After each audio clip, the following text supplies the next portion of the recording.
What's up, everybody? Welcome to another episode of Archill Podcast. Today I'm joined with Tibo Louis-Lucas, an incredible entrepreneur and builder. A couple years ago, Tibo joined forces with his co-founder and started to build stuff together.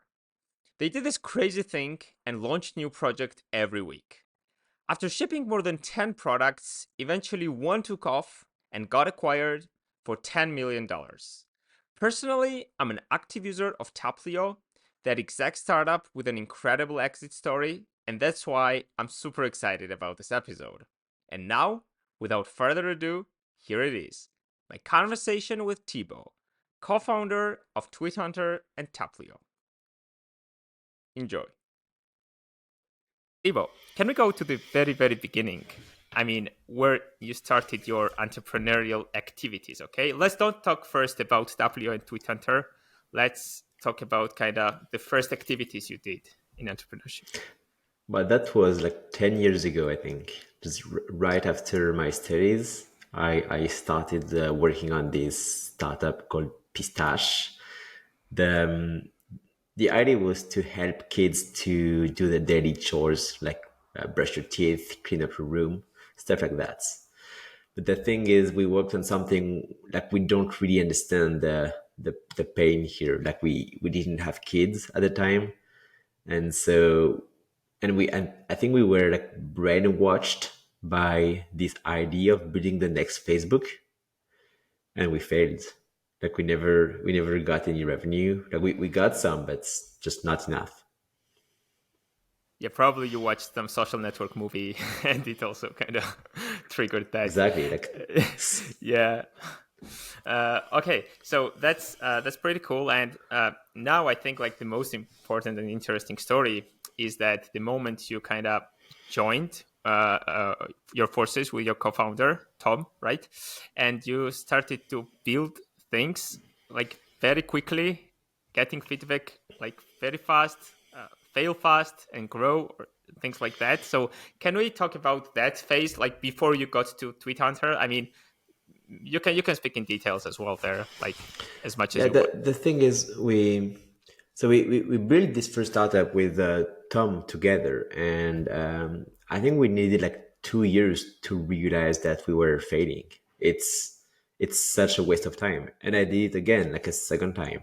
So twice I failed at building a startup in 2 years. So that was like 4 years in total, and when we got back together with Tom to do startup again, the core idea is if we need to fail again, it needs to be 2 weeks, not 2 years. And so we started doing this crazy thing where we said, let's ship a product every week until we find something that actually stick and that people actually love. And that was so intense. I think during 4 months we shipped 10 products, small stuff, but still, like you have to jump a new ID every week. You have to market the previous ID, analyze the numbers, get inspiration, talk to a lot of people to just take some learnings out of previous projects and build the new ones. That was a crazy time, but it was so worth it. Like I think project after project, we got a little bit closer to the idea behind TweetHunter, and TweetHunter was like the 11th project in this series, and just right at the beginning, it took off. That was crazy. Yeah, and just before we get into TweetHunter, I mean, did you quit your jobs, or how did you manage the time building this stuff every I, week? I did quit my job about a year before that. I quit my job in February 2020 to travel the world. This was like the worst time ever to to quit your job to travel the world. Like COVID was just Yeah. starting. I quit my job, my wife too. We were about to book tickets, and everything shut down. So we never left. We just messed around for months. And about a year later, I got back with my co-founder Tom and started building. We have this amazing thing in French, which is unemployment benefits. So during a period of like 18 months, you can get paid by the government even if Oh, you are unemployed. And that's in my opinion, that's a lot about how startups are being built, because like you have this security. You can take care of your family and experiment at the same time. yeah, that's interesting. So it means that you have like less risk to take, right, when quitting your job and Yeah, starting a exactly. startup. And speaking of the co-founder, why do we need co-founders? I mean, why couldn't you do it alone? That's the question.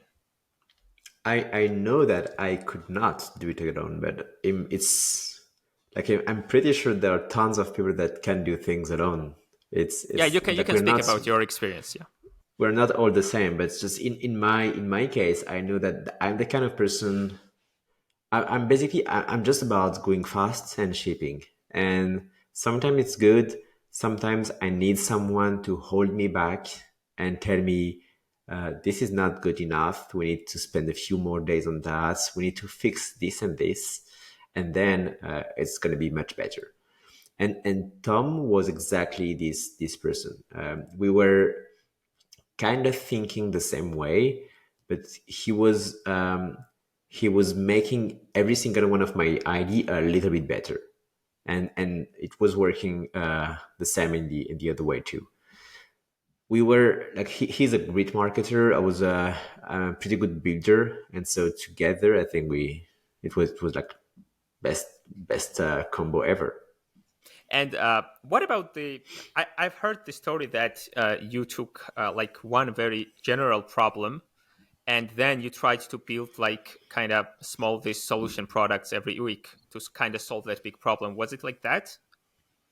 Yeah, And exactly. eventually you So the got. thing is, when we started this challenge of shipping one new product every week, it was not like we were doing something randomly every week, like random new project every week. There was some kind of sense behind this. The idea was that we just pick one audience and one pain, and so we were working with creators and helping them to get more revenue. That was the idea. And the thing is, thanks to that, every single time that we ship a new product, we were being heard by a little bit more people every time. And even if the product was not good, we were just a little bit more known in the space by those people. And so it gives us this advantage of at the next product we will be a little bit better, like we'd have a little bit more followers, a little bit more people in our emailing lists, people that are relevant at every new product, because we are already like we're always targeting the same people, you know. So yeah, I think if I had to do it again, I would do exactly this again, like And how did you targeting the reach? same people, same Yeah, problem. yeah, okay. And how did you like reach out to those people? I mean, some social networks or some websites, or Yeah, how did you the do that? and that's how we got to Tweet Hunter, by the way. At every new product that we shipped, we realized that there were two main acquisition channel, Reddit and Twitter. And Reddit was very hard to systemize, but Twitter was getting bigger and bigger for us. That's why we wanted to have more followers. Like we wanted to have bigger accounts on Twitter because it was the source of our signups.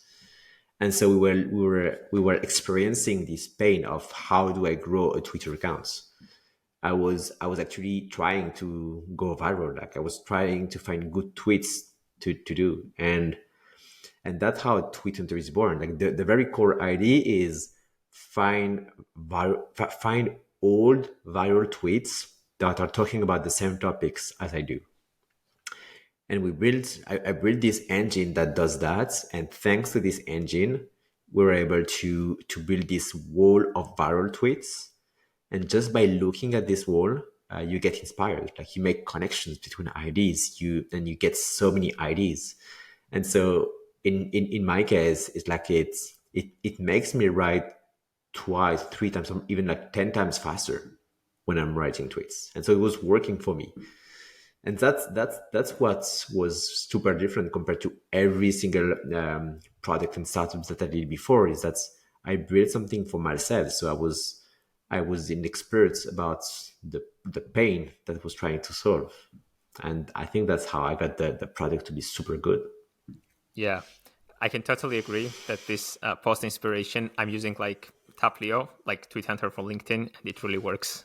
So I encourage everyone to use it. And I mean, we talked now about Tweet Hunter, but can you like very shortly tell our listeners what is Tweet Hunter now? And I mean, what's the tool about? It's funny to think that at the very beginning, Tweet Hunter was only just a search bar retrieving viral tweets to inspire you, and just a simple thing. And with that, people were subscribing, and it kind of validated the idea.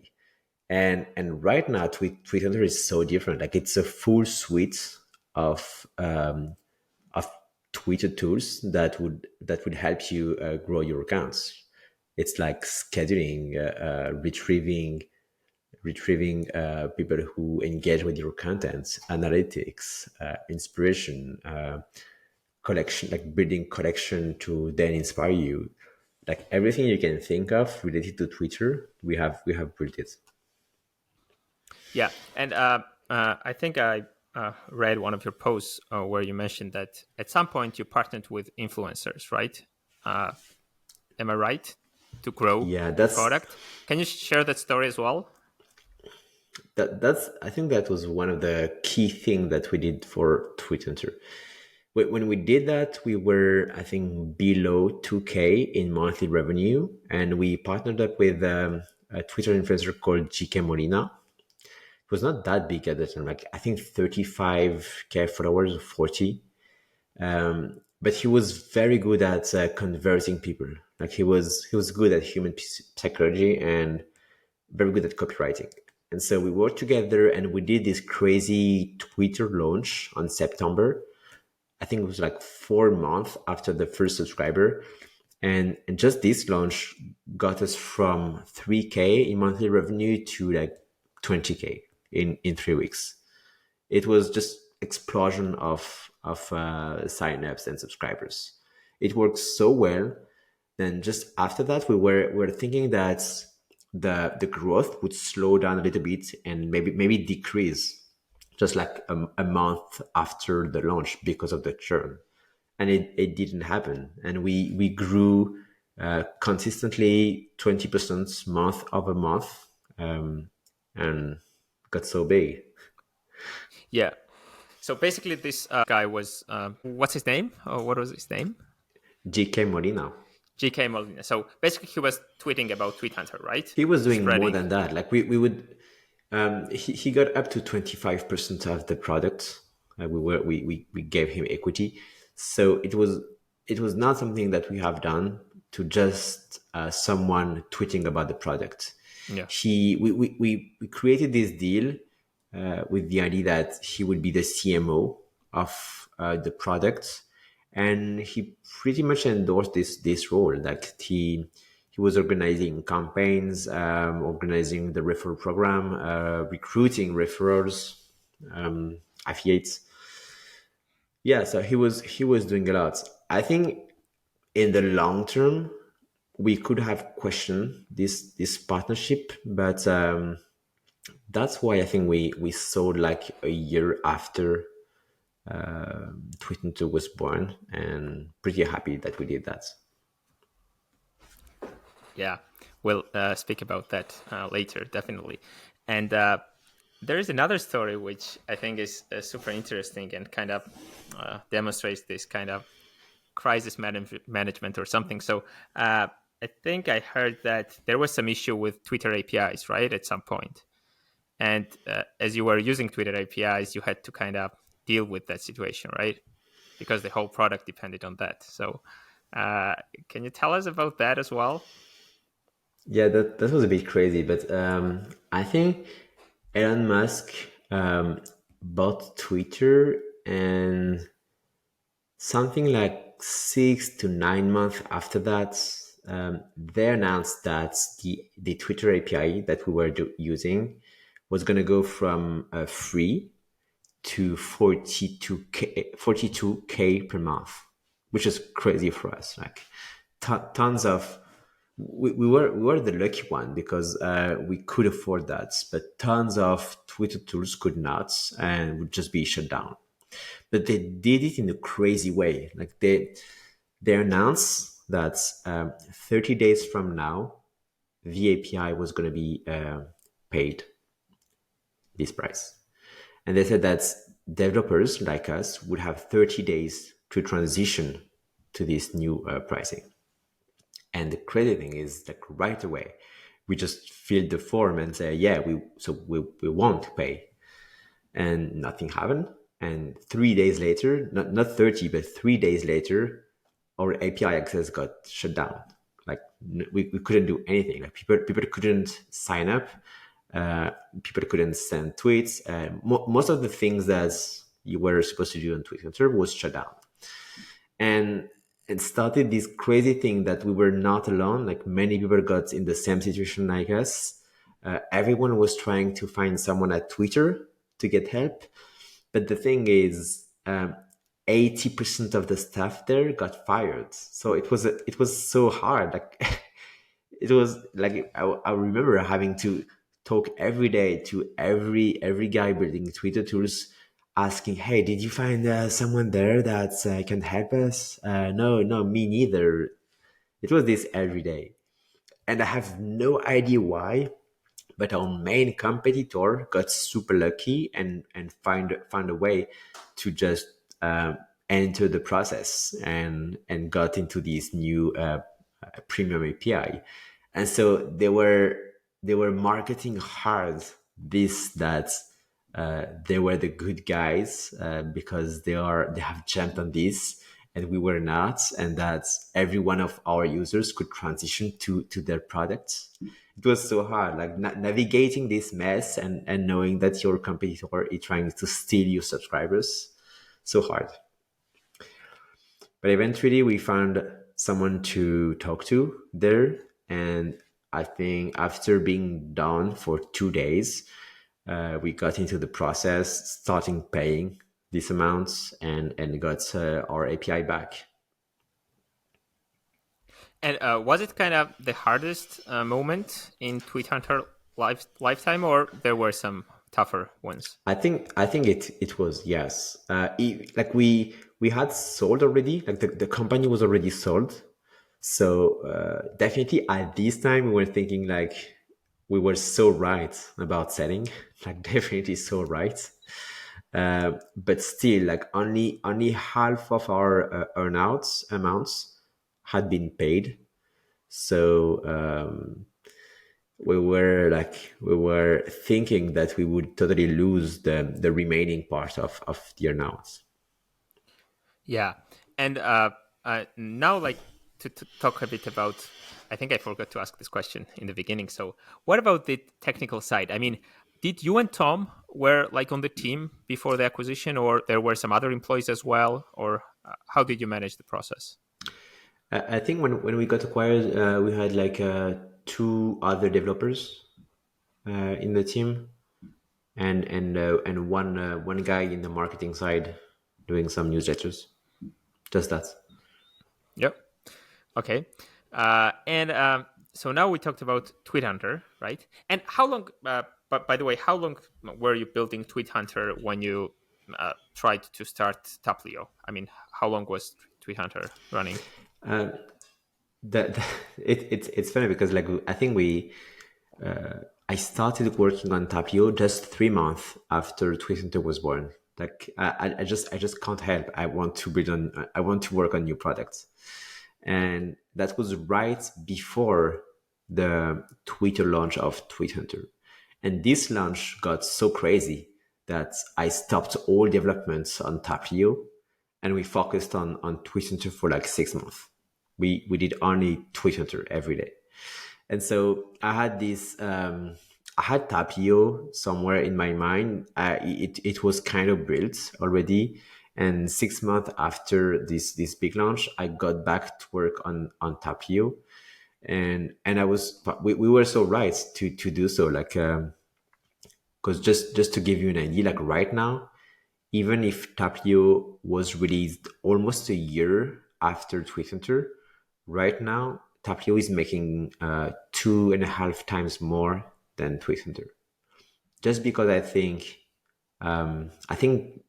LinkedIn people have more buying power, are more willing to spend some money on a tool if it provides value. Yep. Uh, that's actually so cool. And one thing I wanted to ask as well is that, I mean, at some point, I think you started to attract some famous kind of influencers or people on LinkedIn. And was it also kind of some partnership thing, like the one with Tweet Hunter, or you just reached out to them and you paid them, or how did you do that? Or they just We started did using everything. it? Like Yeah.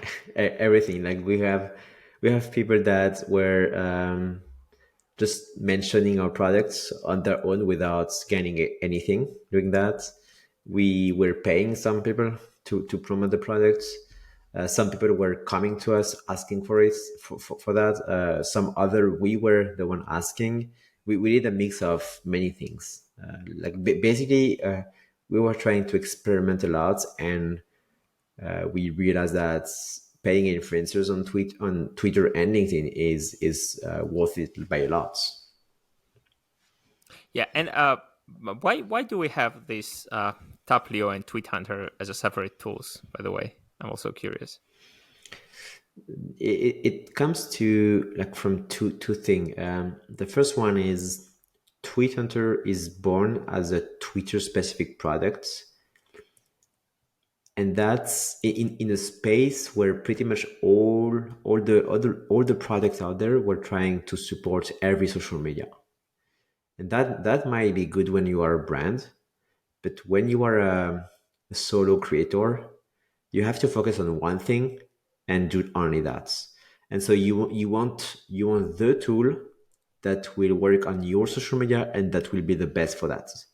And so the idea of Twitter was, compared to everything else, we want to do only one social media and we want to be the best at this one. And if you want to leverage the depth of the social media and all the features available on the API, you cannot support many social media. And that was the case for Twitter, but that was also the case for Taplio. If you want to leverage the full power of LinkedIn, you cannot support Twitter and LinkedIn. Or if you do, you will create a product that's so complicated to use because you can do things on Twitter and you cannot do them on LinkedIn. That it's going to be a mess with your user experience. If you want a super dedicated user experience, supporting one product was actually the best for us. Yeah, I totally get it. And how did you talk to users? I mean, did you reach out to them yourselves, or they reached out to you with some feedback, or how was it initially? Because I guess in the initial phase, this feedback loop is super important, right? And talking to users. Yeah, and that's something that we were super lucky with is since our users are on Twitter or LinkedIn, it's super easy to talk to them. The thing is, what we did, which helped, in my opinion, is during like the first 6 months, the support button in Twitter was redirecting to my Twitter DMs, and so I was getting a constant flow of people mentioning that they have an issue with something, that there is a bug there, and that way I was able to fix many things, like to work on having a bug free platform, which was like a dream. Like honestly, Yeah. for as a developer or as a user, when you have a platform which is buggy, it's just a nightmare for everyone. Having a bug-free platform is it just heaven. Yeah, and speaking of this user conversations, I mean, lots of users request some features, right, or some new stuff. So, and obviously, I don't know how you did, but I think it's like super hard to do everything, right? So, how do you kind of choose what to implement, which what features to implement with that come from users and whatnot, or you implemented everything? How was that? I was basically having this. We were not really keeping backlogs because like backlogs are getting bigger and bigger, and you just forget about what's in there.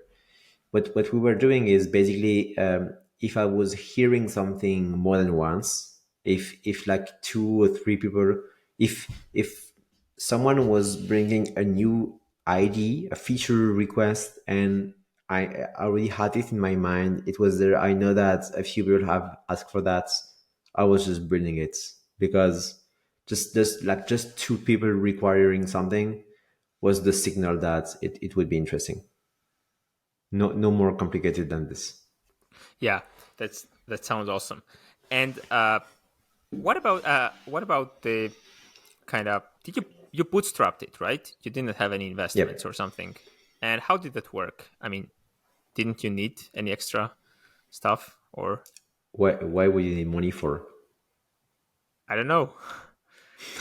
In our case, like there's just nothing. Like we started Twitter. We were paying like I think 20 dollars per month in Verser, and that's it. Yeah.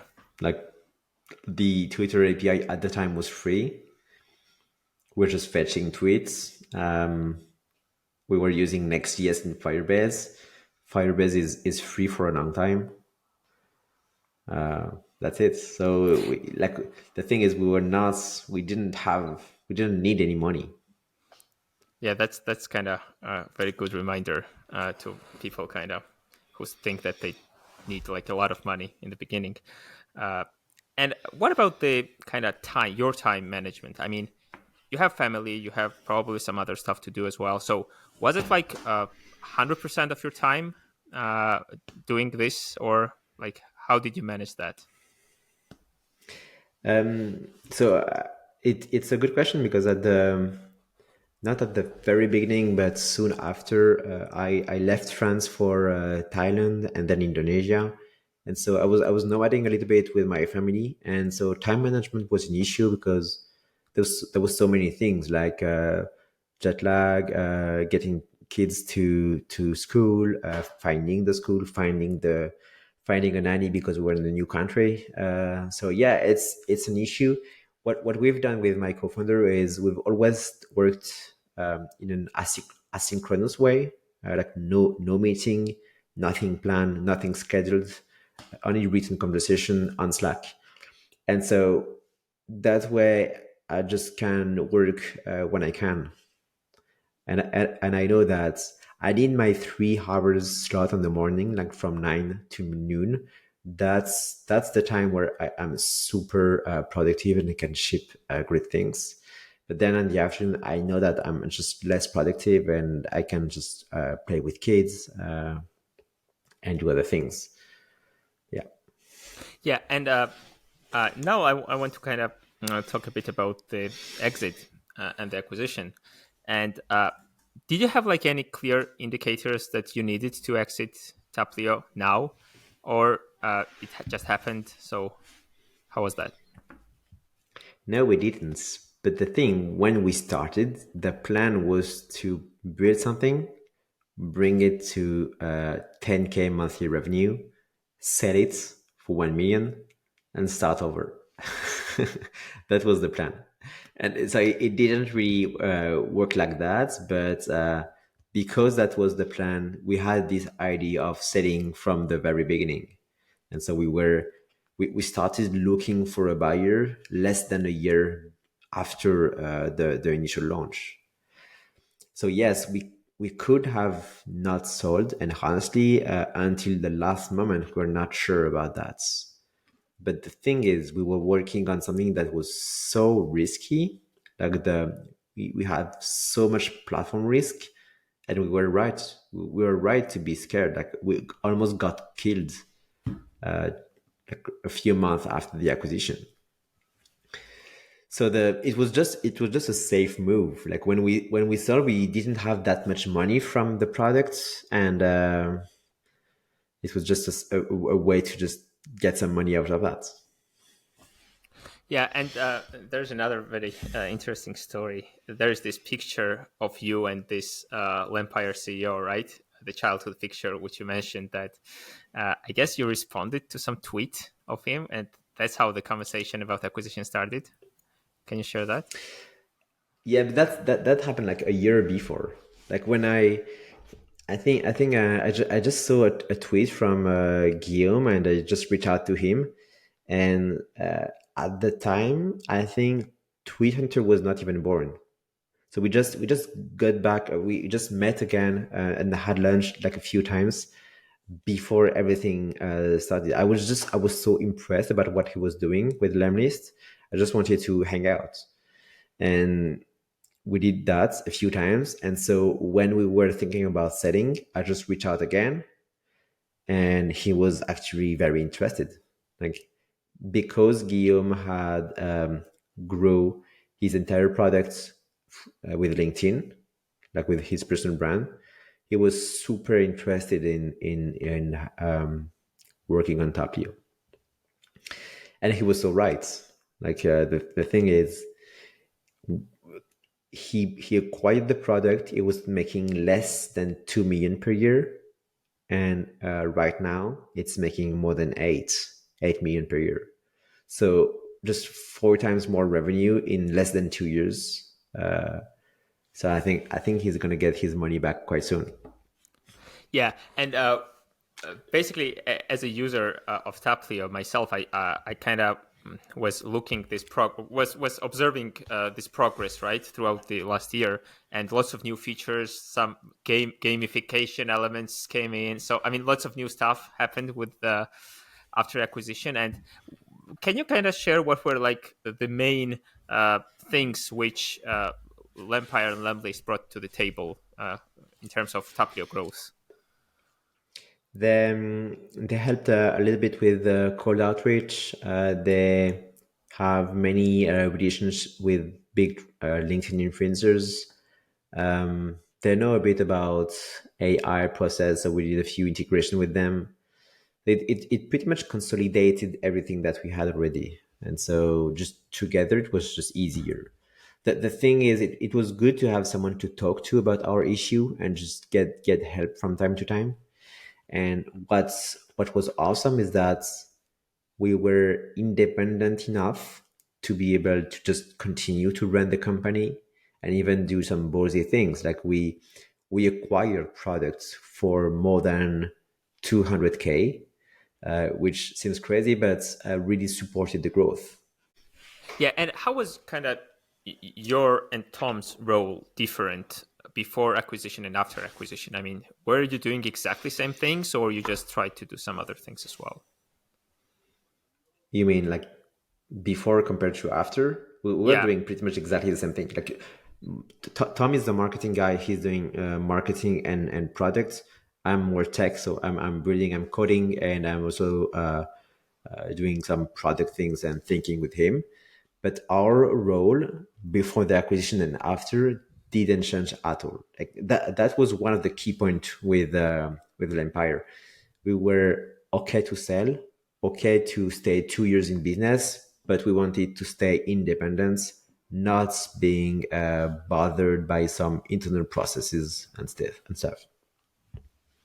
Yeah, and as I've heard, like from your LinkedIn posts again, I think like those 2 years have already passed, right? And now you kind of left. Not really, but yeah. So the 2 years mark was supposed to end on August, and we found an agreement where we could just go a little bit before that. And so it's been a little bit more than 3 weeks that we completely left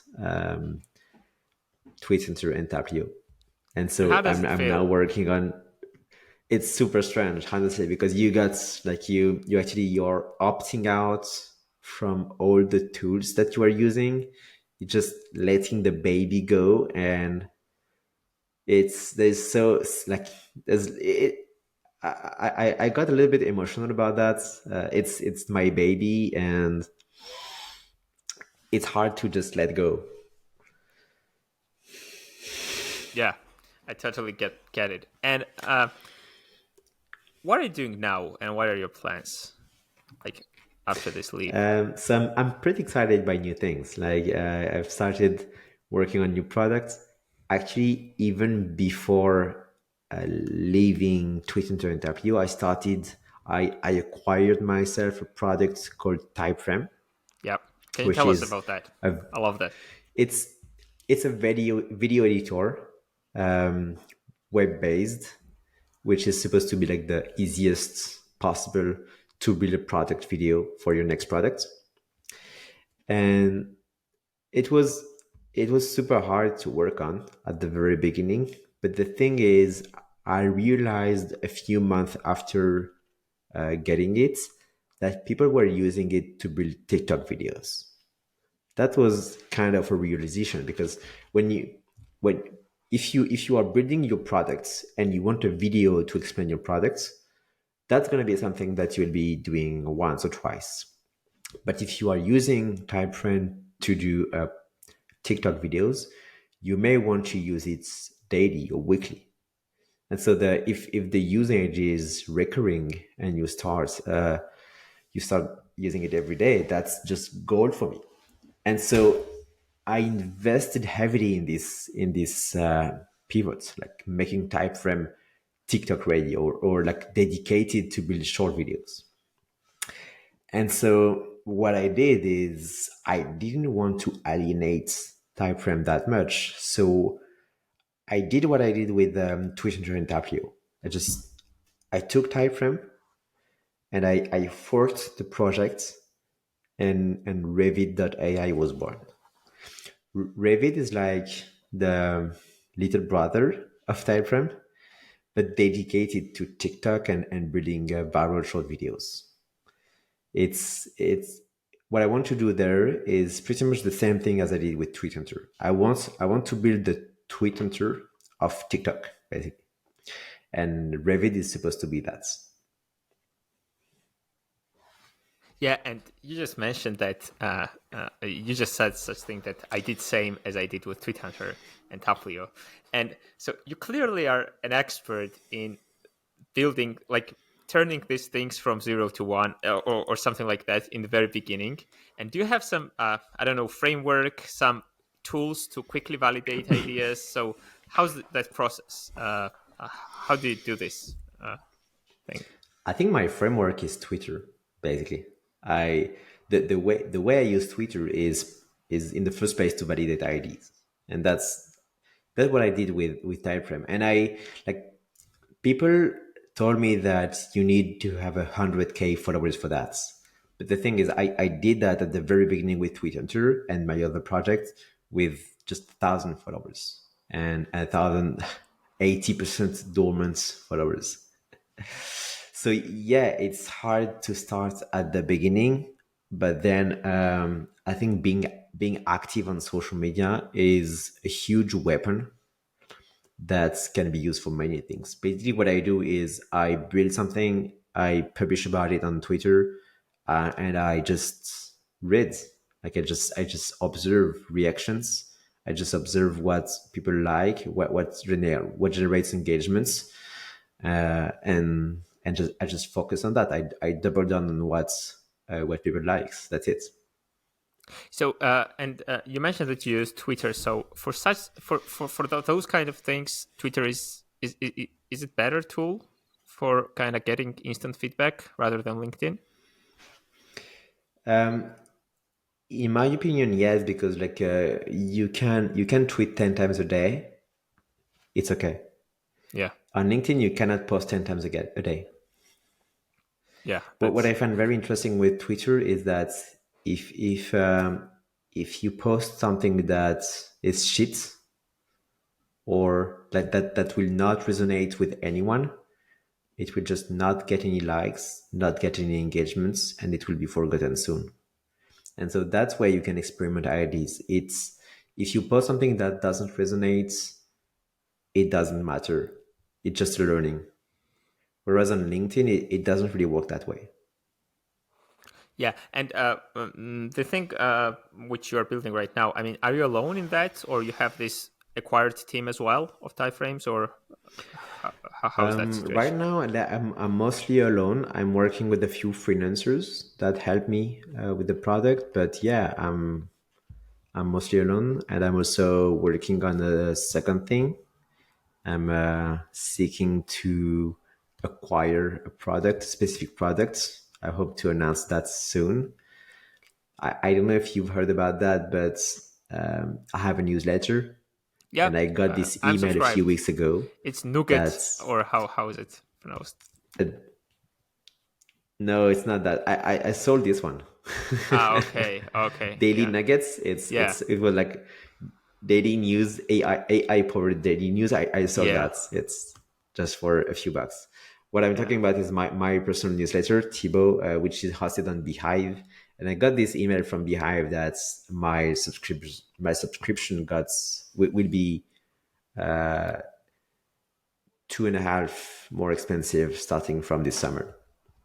And Okay. so I was wondering if this would be the opportunity to work on a newsletter tool. I'm pretty excited about that. Um, I'm gonna explore this space and see if I can build something, but nothing is live right now. Yeah, But okay. we'll see.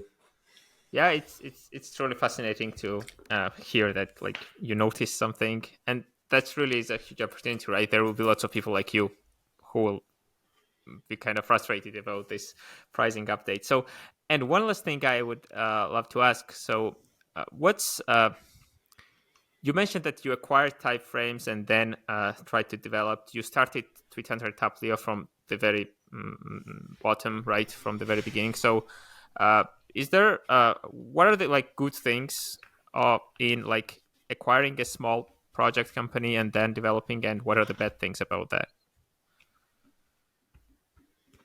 The good thing is you're having product market fit already. Like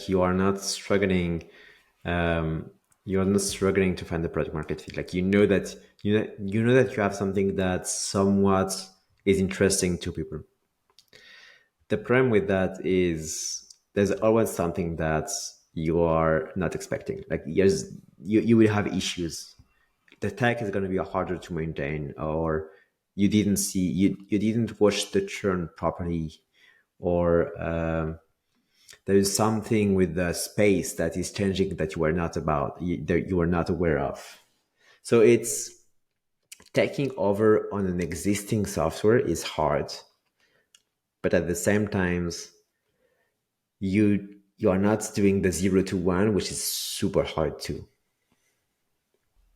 Okay, got it. So, I guess we can kind of go to the end of our conversation. We've already been talking for about more than 40 minutes.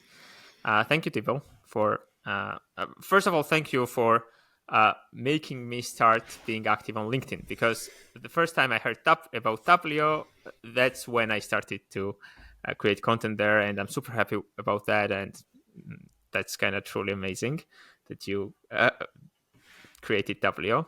And yeah, thanks for this conversation, and wish you all the best in your new endeavors. Well, thank you very much for having me. That was awesome.